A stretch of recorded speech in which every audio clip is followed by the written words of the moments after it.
The weapons officer's hand trembles as he enters the third targeting update. Not from fear, from the realization that the American carrier has no idea it's being hunted. Hundreds of meters above him, 5,000 sailors are eating breakfast, launching aircraft, living their morning routines. Below the thermocline, 6 nuclear torpedoes are already spun up, their guidance systems locked onto the Nimitz's propeller wash. According to available records, the Soviet captain maintained firing solution for hours. But here's what breaks every protocol both navies understand. The American sonar screens show nothing. Not equipment failure, not operator error. The ocean itself has become a perfect hiding place, and the Soviets know exactly why. In the early morning hours, the distance closes to minimum safe separation.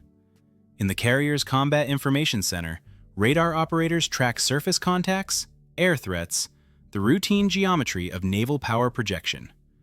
Their sonars sweep the depths in, patterns designed by the best minds in acoustic warfare. They're listening for something that found them hours ago. The captain checks his chronometer. The window is closing. Moscow's orders sit in the safe behind him, still sealed.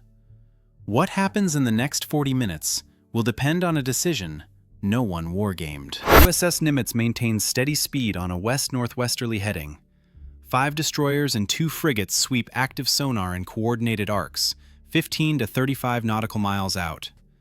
The AN/SQS-26 systems pump high-power pulses into the water, painting the depths in overlapping cones of sound. This is the most advanced anti-submarine screen ever deployed.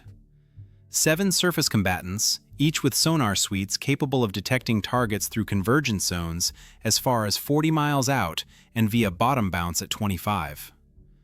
The battle group commander reviews the plot. No subsurface contacts, no biologics, no acoustic anomalies.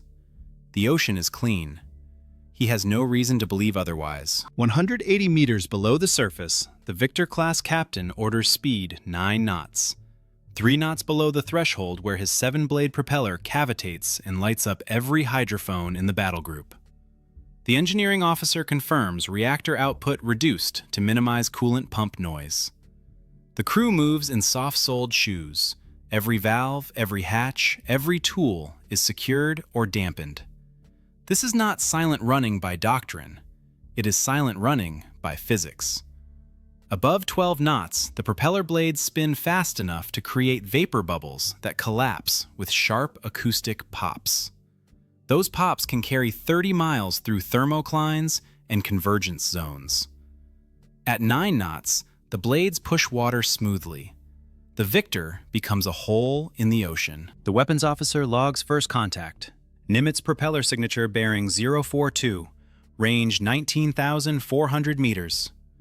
The passive hydrophone array resolves 4 bronze screws, each blade generating a distinct harmonic at 18 knots. The bearing is stable, range is decreasing slowly, and the geometry is perfect. 19.4 kilometers places the Victor inside the convergence zone blind spot, where thermal layers bend sound waves away from the escorts scanning above. The captain reviews the plot and nods. They are invisible because the ocean is doing the hiding. He opens the safe and retrieves the sealed mission orders. The weapons officer watches him break the wax seal and unfold the paper. The captain reads in silence, then speaks one sentence. Flood tubes 1 through 6. Type 65 nuclear torpedoes. 6 of them. Soviet records indicate these weapons carried warheads in the 20 kiloton range, though exact yields remain closely guarded secrets. The weapons officer opens flood valves and seawater rushes into the tubes with a low metallic groan that the crew feels through the deck plates. Guidance systems spin up. The torpedoes are not yet armed, but their gyroscopes are free-running and their inertial systems are logging initial heading. The captain confirms depth 180 meters, speed 9 knots, course 285 to match the carrier. According to reconstructed tracking procedures, the mission clock starts at 0210 hours. From this moment forward, the weapons officer must maintain constant vigilance over torpedo guidance systems. Any drift in the weapon's internal navigation could cause a catastrophic miss, sending the torpedo past Nimitz into open ocean. The clock is now the mission. 11 kilometers ahead, USS Nimitz steams on. No alarm sounds, no course change, no helicopter lifts off the deck to dip sonar into the thermocline. The carrier air wing duty officer reviews the flight schedule. 2 F-14 combat air patrols launching at 0630. An E-2 Hawkeye airborne early warning orbit at 0700. The anti-submarine warfare coordinator checks the sonar plot one more time. Clean. According to the scenario, the closest subsurface contact was logged 4 hours ago, bearing 165, classified as a biologics cluster, confidence low. It faded after 30 seconds. In the cat-and-mouse game played beneath Cold War seas, Soviet commanders learned to exploit such moments, when acoustic phenomena mask their presence, when maneuvering transients might be dismissed as whales. The captain cannot simply close the point-blank range. If he accelerates above 12 knots to reposition, the 7-blade propeller cavitates. In tactical theory, such a noise spike allows escorts to rapidly fix the submarine's position. Losing stealth means losing the mission. Cavitation noise is not subtle. It sounds like gravel rattling through a pipe, and under favorable oceanographic conditions, it can carry 15 miles or more through seawater. Soviet doctrine drills this into every submarine commander. Fast attacks sprint and drift, diesel boats crawl on battery, but Victor-class boats have one narrow speed envelope where reactor power and hydrodynamic silence overlap. 9 to 11 knots. The captain holds 9. That gives him a 2-knot margin before the ocean betrays him. Type 65 inertial guidance uses a spinning mass gyroscope. Underwater, that gyroscope precesses 0.3 of a degree per minute due to Coriolis drift and pressure-induced torque. After 8 minutes submerged, heading error reaches 2.4 degrees. At 11 kilometers, that translates to 480 meters. Beyond the warhead lethal radius against a hardened target. The torpedo runs past the carrier into open ocean unless the weapons officer manually corrects the drift. He must calculate intercept angle, Nimitz heading change, and torpedo lead time, then encode the update and transmit it via wire guidance spool before the 8-minute window expires and the weapon becomes ballistic. Miss one cycle, and the mission becomes a guess. Nimitz does not steam in a straight line. Every 40 to 60 minutes, the carrier executes an evasive zigzag to frustrate submarine tracking. Rudder kicks 15 degrees, new heading held for 8 to 12 minutes, then another turn. The maneuvers are randomized within doctrine limits. The weapons officer cannot predict them. When Nimitz turns, the firing solution drifts. Bearing changes, range rate changes, intercept angle changes. The weapons officer must recalculate everything and re-enter the update before the next 8-minute window closes. Some turns happen mid-cycle. When that happens, he has 4 minutes or less to solve the geometry. The captain watches him work and says nothing. There is nothing to say. This is the job. Soviet naval intelligence demands proof. Recorded propeller acoustics or photographic periscope imagery, delivered according to strict protocols upon return to port. Without verification, the mission is logged as routine patrol. No commendation. No career advancement. No Order of the Red Banner. The captain has been deployed for 9 months away from home port and risked severe disciplinary action by penetrating a carrier screen without explicit authorization from Northern Fleet. If he breaks off early, those 9 hours in that political capital are wasted. If he stays and captures the acoustics, he validates aggressive tracking doctrine and earns a decoration that could elevate him to the highest ranks of Soviet naval heroes. The tape reels in the sonar compartment are spinning. Every minute adds another data point. The captain checks his chronometer. He needs to maintain continuous tracking long enough to satisfy naval intelligence requirements. The Victor must shadow at 9 knots, update torpedo guidance every 8 minutes, and stay inside the 18 to 22 nautical mile acoustic shadow. 3 simultaneous constraints with 0 margin. Accelerate and the escorts hear cavitation. Miss an update and the torpedo drifts wide. Drift outside the convergent zone blind spot, an AN/SQS-26 sonar paints a perfect return. The captain has threaded the boat into an operational straitjacket where every decision depends on the others. Speed dictates position. Position dictates update timing. Update timing dictates whether the torpedoes remain valid. And above it all, Nimitz maneuvers unpredictably, dragging the geometry across the ocean while 5,000 sailors sleep, eat, and launch aircraft, unaware that 6 nuclear warheads are tracking their morning routine. 0347 hours. The weapons officer enters the first course correction. Historical reconstructions suggest tracking parameters such as Nimitz bearing 042, range 11,200 meters, speed 18 knots, heading 285. He encodes the data and transmits it through the wire guidance spool to each torpedo. The gyroscope 0. Drift resets to 0. Next update required by 0355. 8 minutes. He sets a mechanical timer on the console and watches the second-hand sweep. The captain leans over his shoulder and checks the math. Correct. The weapons officer exhales. 1 cycle complete. According to specialized naval accounts, 16 more cycles would be needed before the captain could break off with enough data for naval intelligence. The timer ticks forward. 7 minutes, 50 seconds remain. 0351. In the reconstructed sequence, Nimitz rudder kicks 15 degrees starboard. New heading 300. The firing solution drifts. The weapons officer sees the bearing shift on the hydrophone display and scrambles to recalculate intercept angle. He has 4 minutes before the 8-minute window closes.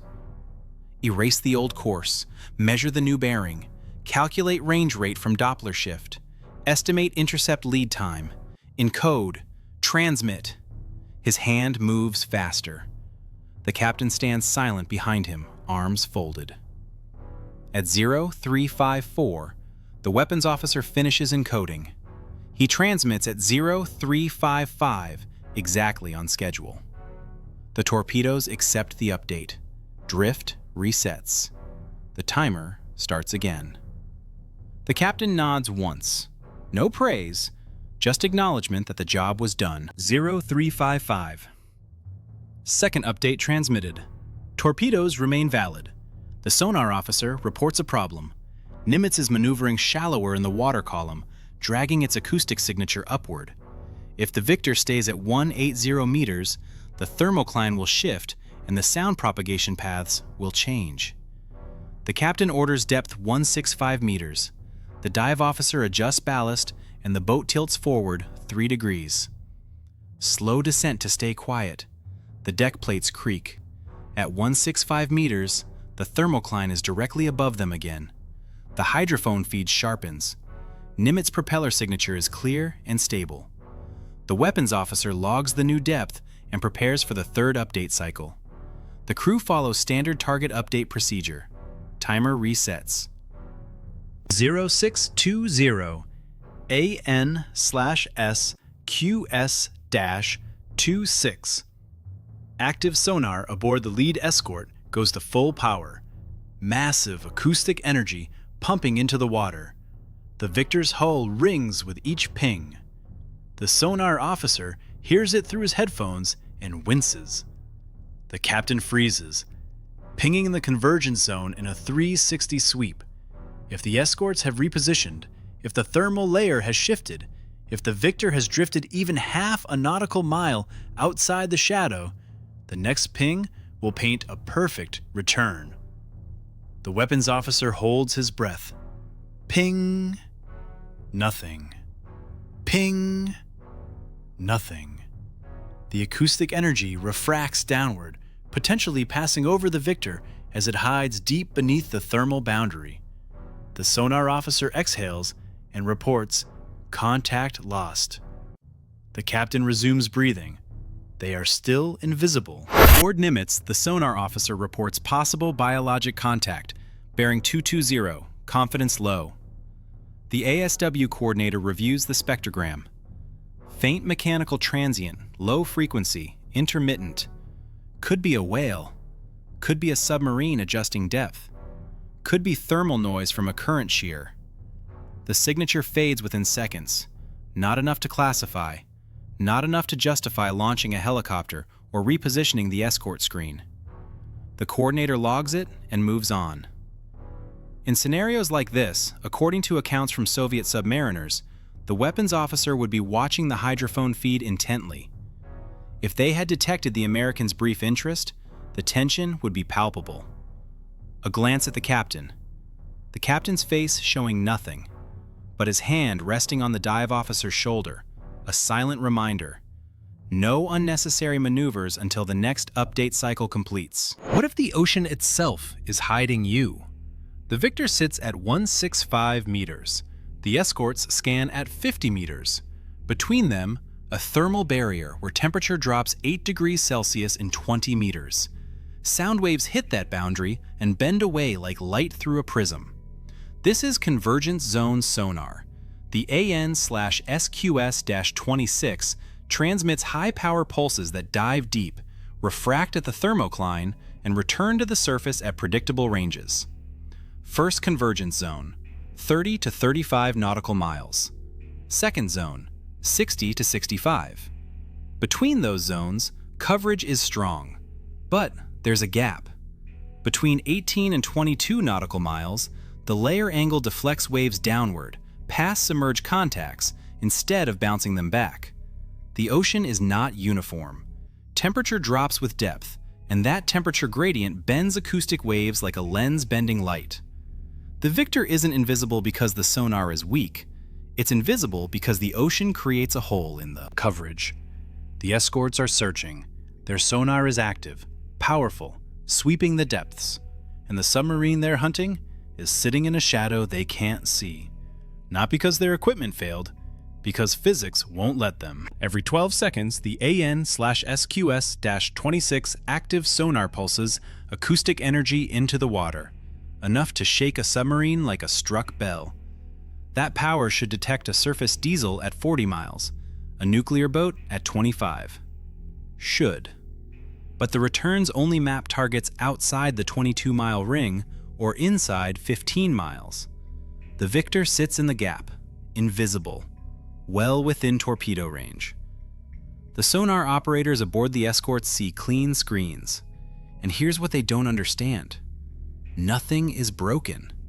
No equipment failure, no operator error. The acoustic energy is doing exactly what physics predicts. Diving deep, refracting at the thermocline, bending away from the contact. The ocean is doing what it always does. Soviet naval intelligence spent 15 years studying these propagation paths, captured sonar manuals, oceanographic surveys. The Victor captain isn't lucky. He's positioned. The Type 65 spinning mass gyroscope is drifting, right now. Historical performance data for mechanical gyroscopes of that era suggests drift rates around 0.3 of a degree per minute. Two forces are tearing at it underwater. Coriolis drift from Earth's rotation, twisting the spin axis. Pressure-induced torque from depth changes, bending the gimbal mount microscopically. The clock is running. 8 minutes submerged and the heading error hits 2.4 degrees. At 11 kilometers, that's a 480-meter miss. The problem? According to available technical assessments, the nuclear variant is believed to carry a warhead in the 20 kiloton range. Even at that yield, the lethal radius against a hardened carrier hull extends well beyond 400 meters. But cumulative drift means the weapon could still run wide into empty ocean. Unless. Some sources suggest manual updates may be possible through guidance systems. Calculate intercept angle, Nimitz heading, change, torpedo lead time, then transmit corrections before the weapon goes ballistic. After that window closes, no corrections. No second chance. The wire is already a ticking time bomb. Every evasive maneuver risks snapping that thin copper filament trailing behind the torpedo. Every depth change could tangle it. And the weapons officer knows what happens when it breaks. The torpedo goes ballistic. No more updates, no more corrections. Just the last heading it received, running blind until fuel exhaustion or impact. This is why the launch window is so critical. Within minutes, the mechanical gyroscopes of that era could accumulate significant heading drift. If war breaks out during those crucial minutes, he fires with accumulated drift already in the system. At 11 kilometers, even minor angular errors translate to hundreds of meters of deviation. But here's the paradox. A tactical nuclear warhead, potentially in the 100-plus kiloton range, still vaporizes the carrier. Not because the guidance is perfect, because the blast radius exceeds the guidance error. The weapons officer transmits the course correction as a coded electrical pulse through that fragile wire. The torpedo receives it, the gyroscope resets, the weapon adjusts heading. For now, the connection holds. 0820. The radio operator decodes flash traffic from Northern Fleet. According to operational procedures, a heightened readiness alert, roughly equivalent to DEFCON 3, directs all units to maintain readiness and await firing authorization. The captain reads the message twice. He does not know if this is an exercise or the opening move of World War III. The message does not say. It never does. Soviet doctrine assumes that nuclear war begins without warning, and that submarines at sea must be prepared to execute launch orders within minutes of receiving them. The captain folds the paper and places it on the chart table. The weapons officer is watching him. The question is unspoken, but obvious. Do we prepare to fire immediately or continue the tracking mission? The captain checks his chronometer. 0821. Nimitz continues on its course, unaware that the political situation just escalated, and that the submarine, reportedly armed with nuclear-capable torpedoes, is maintaining its position approximately 11 kilometers astern. The weapons officer asks whether to pre-position torpedoes for immediate launch. In war, seconds matter. If he skips the next guidance update and sets the torpedoes to fire on command, launch time drops from 8 minutes to 30 seconds. But doing so means breaking the update cycle. The torpedoes will accumulate drift. If the firing order comes at minute 6, the weapons officer fires with 1.8 degrees of error already in the system. 360 meters miss distance. The warhead blast radius still covers it, but the margin disappears. The captain weighs the options. Maintain the update cycle and risk missing the firing window if war breaks out mid-update, or pre-position now and accept degraded accuracy. He looks at the chronometer. According to available records, the next update was due within minutes. 7 minutes. He decides to continue the cycle. If war comes, he will have enough warning. If he is wrong, 5,000 sailors live because his torpedo drifts wide. The captain calculates. Alert 5 aircraft on Nimitz, typically S-3 Vikings for anti-submarine warfare, are designed to launch and establish a search pattern in approximately 5 minutes. His torpedoes, traveling at 45 knots, would take nearly 8 minutes to cover 11 kilometers to the carrier.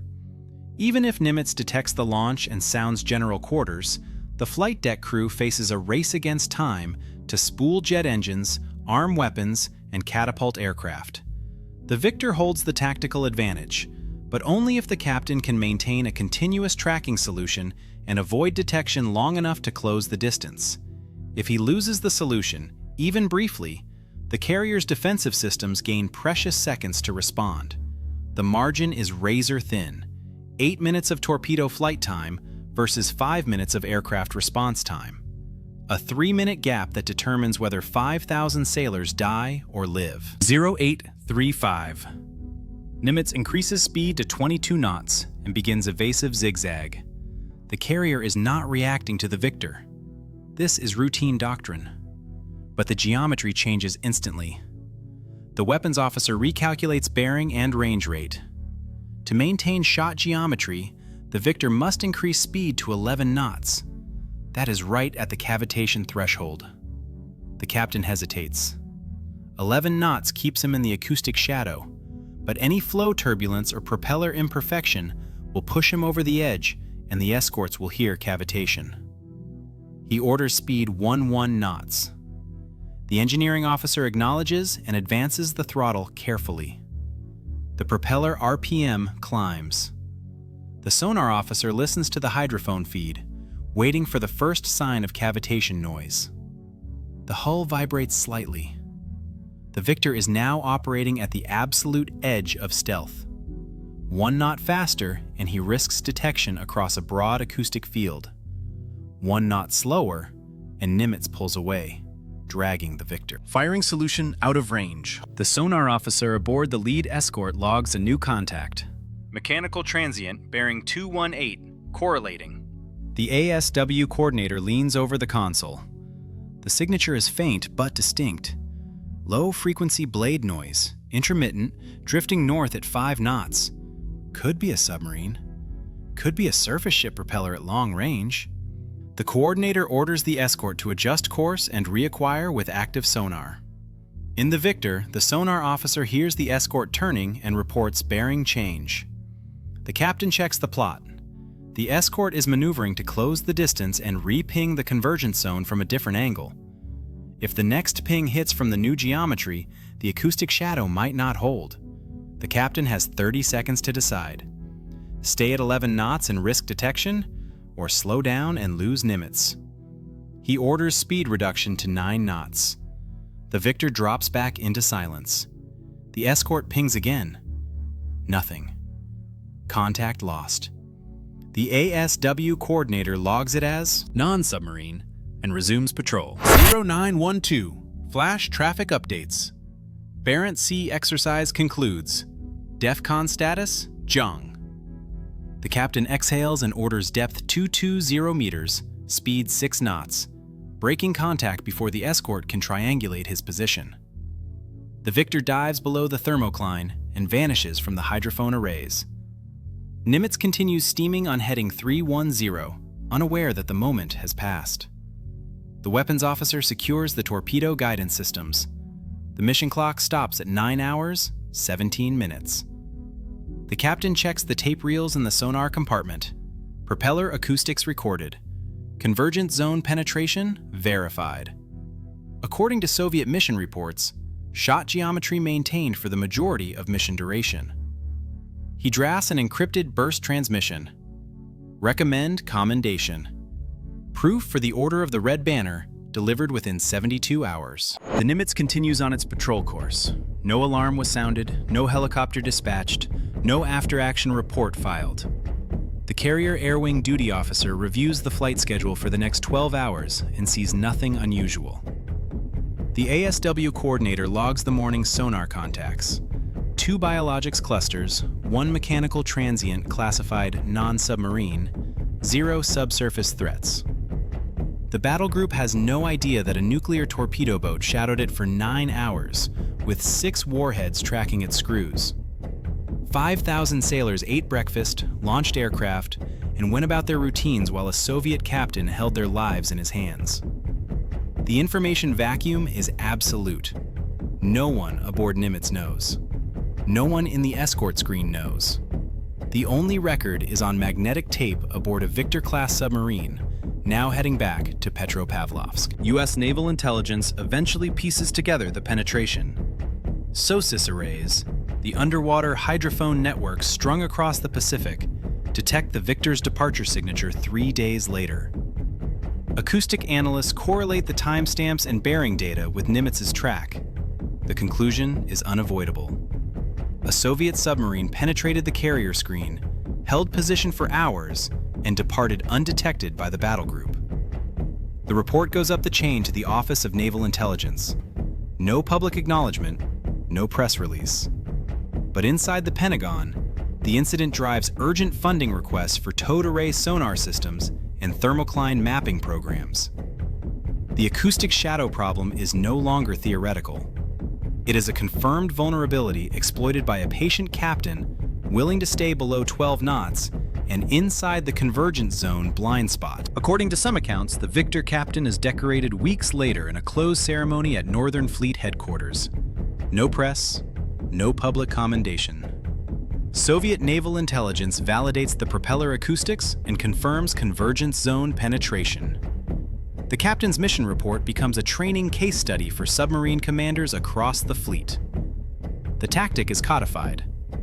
Position in the acoustic shadow, maintain speed discipline, update torpedo guidance every 8 minutes, and hold shot geometry until proof is captured. Over the next decade, Soviet captains repeat the penetration dozens of times across the Atlantic and Pacific. Some missions last 12 hours, some last 20. Extended tracking missions against carrier groups in the Norwegian Sea reportedly run for days at a time. The doctrine works because the physics works. U.S. Navy response takes 5 years. The AN/SQR-19 towed array sonar enters service in 1983, designed specifically to close the Convergence zone blind spot. Instead of hull-mounted sonar operating from near the surface, the towed array trails behind the escort at variable depth, up to 240 meters, placing hydrophones below the thermocline where Soviet submarines hide.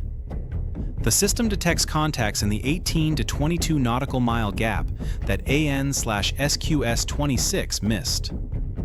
Detection range against Victor-class submarines at 9 knots increases from 0 to 15 nautical miles. The acoustic shadow problem is not eliminated, but it is mitigated. Soviet captains can no longer sit undetected inside the screen for 9 hours. Now they have to work harder, maneuver more carefully, and accept shorter tracking windows. The cat-and-mouse game continues, but the rules have changed. The incident, and others like it, rewrote Cold War carrier doctrine.